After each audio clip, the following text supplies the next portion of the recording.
তুমি থাকবা নি এনে তখন আমি এখন থানাতে লুক পাঠাইতেছি। আচ্ছা ঠিক আছে আমি থাকবো।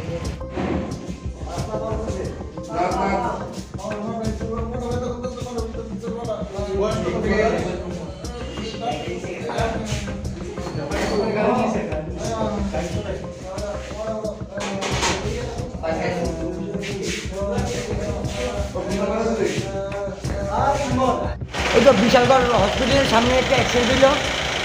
আমরা কল পাইলাম, কল পাইলাম সঙ্গে সঙ্গে আসলাম। আয়া দেখলাম এই ছেলেটা বিশ্বজিৎ পাল, বয়স আনুমানিক 34। হ্যাঁ স্লিপ করে অ্যাক্সিডেন্ট হয়েছে, একদম গাড়ির নিচে গেছে না। কি গাড়ির সাথে হয়েছে? এই বাস গাড়ির নিচে মনে হয় সম্ভবত গেছে। কেমন ইনজুরি হয়েছে? এই সিরিয়াস কন্ডিশন। বাড়ি কোনখানে জানা গেছে? বাড়ি সম্ভবত এখনো জানা গেছে না, আনন্দনগর বন্ধন ব্রাঞ্চে মনে আছে। এখন আমরা বিশালগড় গভর্নমেন্ট হসপিটালে পৌঁছে দিচ্ছি।